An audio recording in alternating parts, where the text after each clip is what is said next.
I jumped out of the shower and found I was David Beckham, lean and toned and with a disproportionate volume of tattoos. I shaved my chiselled jaw and moisturised with Yeti milk given to me by the Dalai Lama.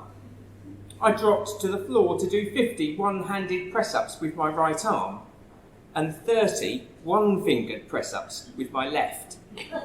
It needs a bit of work. I sprang to my feet, applied moon dust talcum powder to my golden balls and slipped on figure-hugging trunks spun from naturally shed kitten hair. I sprayed a cloud of coconut aftershave and walked into the mist, emerging with the fragrance of a freshly minted Bounty bar.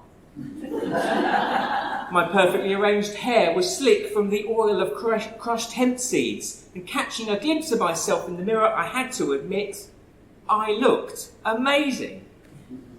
"Good morning, my darling," I greeted my beautiful wife as she entered the bathroom. And as I left to choose which Armani suit I would wear for the day, she called back with a loving reply.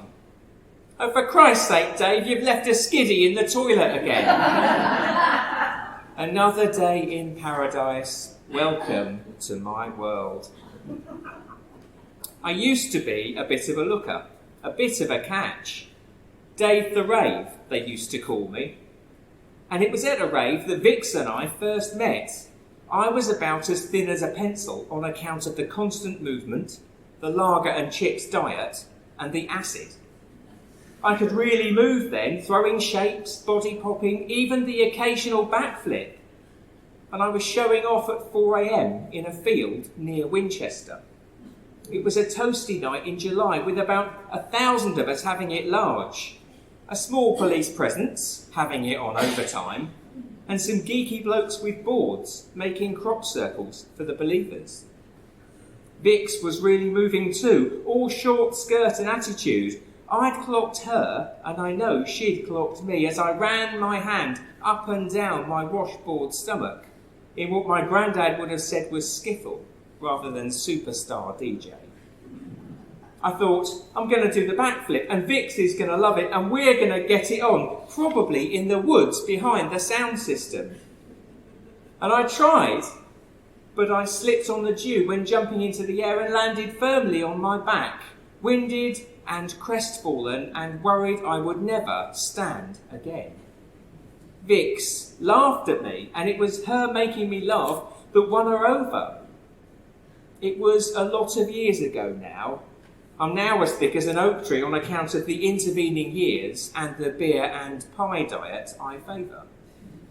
Vix is still recognisable though. She's still got the attitude. I did smell nice leaving the bathroom, a mix of deodorant and the aftershave I got for my birthday. It's important to smell nice, even if on the whole I'd let myself go.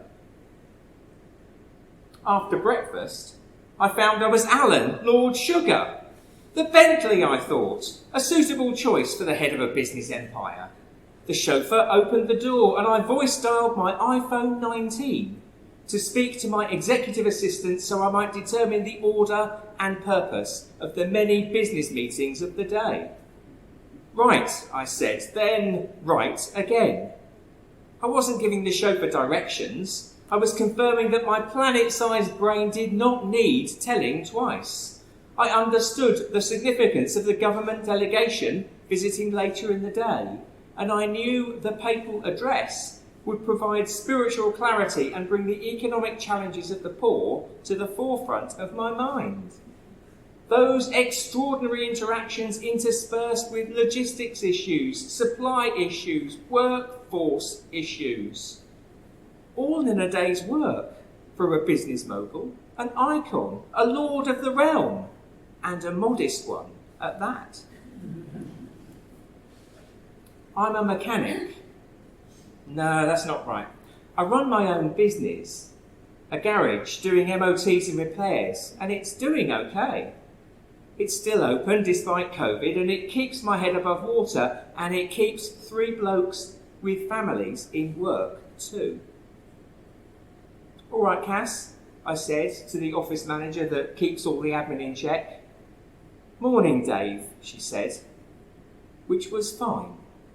It wasn't pointed, it wasn't emotional, it wasn't wrought with angst or racked with guilt or any of the other things that it might have been, had been in the past. It wasn't the, "Hello, Tiger, there's something I need you to see in the stockroom," followed by a tongue thrust in my mouth and a mutual fumble full of want and excitement and the thrill of possibly being discovered. It was the last time I felt like Dave the Rave, to be honest. A man who could be attractive to a member of the opposite sex. A man who snogged. A man who shagged. Just the once, and I have to say, just the best it's been in years.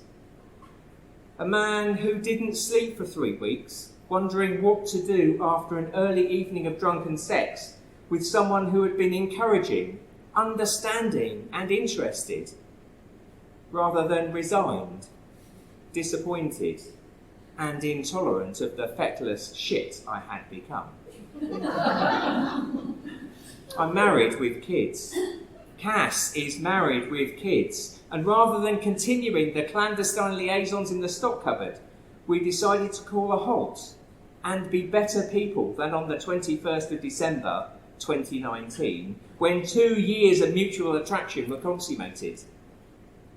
There always will be, an elephant called "what if" in any room occupied by Cass and me. It's brought to mind at inopportune times when I catch her just being herself, and the weight of my want crushes the breath from my lungs. The government delegation was a Department of Transport inspector, visiting to look at our paperwork and check our procedures. We're straight, I could cope with that. The Pope in question was Father McInnery from St. Peter's. He mentioned God just the 27 times in trying to secure a discount on his car's annual service and my sponsorship of a new MOT for the fundraising draw.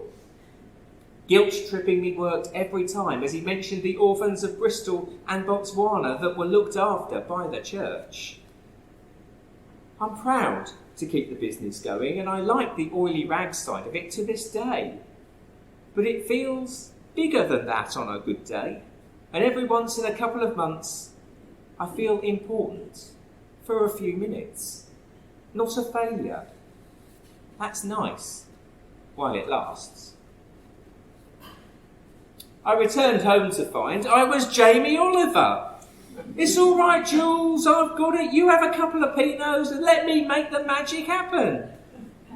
I rolled the hummingbird breast fillets in gold leaf-infused pollen and made a fricassee from firefly droppings and truffle oil. I boiled salty water, ready to receive the grains of platinum rice, each plant nurtured by Japanese monks halfway up Mount Fuji and individually wrapped in lotus leaves by the last geisha on the planet. I prepared the salad of lettuce and avocado, sweet peppers and primrose petals with a liberal dousing of extra virgin olive oil. From groves I had visited many times, speaking fluent Italian to the farmers who love me like their own. I tossed, the salad that is, with polished steel tongs made from the recycled axles of Formula One racing cars, and I served the hummingbird fillets on slates hewn from Icelandic volcanic lava. "Eat, my precious babes," I said to my children. "Eat and be nourished before an evening of charades and recitals." And as we ate, we watched the recent report I'd filmed on nutrition for school children aged 11 3/4. I was epic. "Desist," I said, "from turkey tweezers and chicken gonads. Let me rustle up something tasty, something colourful, and packed so full of goodness I'd even feed it to my nan." In the film, I rustled. A servalette of butternut squash sautéed with wild mushrooms, wild garlic, and seahorse steak, seasoned with the dandruff of fairies. I crushed pickled onion monster munch over the top for texture or flavour or both. And I was carried out of the school on the shoulders of grateful parents, checking my phone to see if the knighthood had come through. Back at home, on a Tuesday night, I called, "Tea's ready!" and dolloped out dollops of low-priced mince cooked in a jar of Co-op ragu sauce. It lay on top of overcooked, watery spaghetti, 4 bowls in all. One collected by my son, who asked, "Any garlic bread?" before returning to the Xbox for the next shift.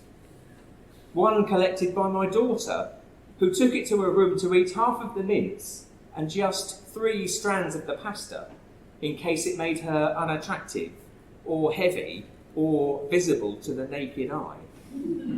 There was a problem there, brewing as it had been since she was 14. I sat at the table and ate my bowl more quickly than I should. I burnt the layer of skin on the top of my mouth and would feel the blistering welt for a day or so. And as I was eating, I heard the doorbell and my wife greet the Just Eats delivery driver. I heard the footsteps of my grateful children racing towards the KFC bargain bucket that would linger on the soft furnishings until the weekend. After dinner, I read a book. I did. I can read, you know. All right, it was a car manual, but I need to keep up with the most modern engines, so it was like continuing professional development. With a beer. Or maybe 2. I retired to the bedroom to find I was Casanova, Lothario and Lancelot rolled into one. My intended conquest reclined seductively, quivering with anticipation and desire. I gazed at her from an unseen vantage point, visually devouring her femininity, her womanhood, her powers of seduction. I noted the gentle curve of her calf as she stroked her foot. No doubt an act to calm herself and control her passions before unleashing them on me and falling prey to my insatiable lust. A hint of her lavender scent was in the air. It inflamed me as surely as I would set her on fire. "Senorita," I called, already aroused and already ready. "I think I've got a verruca," Dick said, picking at the skin on her foot. "And sorry about the smell in there. Those spicy wings play havoc with me, so I gave it a bit of a whoosh with the glade." Maybe the insatiable lust was going to have a night off after all. Lancelot, more Lance a little. There hadn't been a lot of lancing of late, to be honest. Not a lot of unleashing elasticated waistbands, let alone passions. "Night, love," I said, turning the lamp off on my side of the bed. And I turned over and shut my eyes and pretended not to be disturbed by the tinny sound of Netflix delivered via headphones. Today was like yesterday, a day of dreams, kicked back into shape by harsh and hurtful realities. Except it didn't hurt anymore. It hadn't hurt for a while. That was a bad sign. Tomorrow would be another day, and I tried not to, but I couldn't help myself. The repetitive stupidity of hope that tomorrow might be different in some way, any way, that I might be someone else for just a few minutes. I dozed and imagined waking up to find I was George Clooney.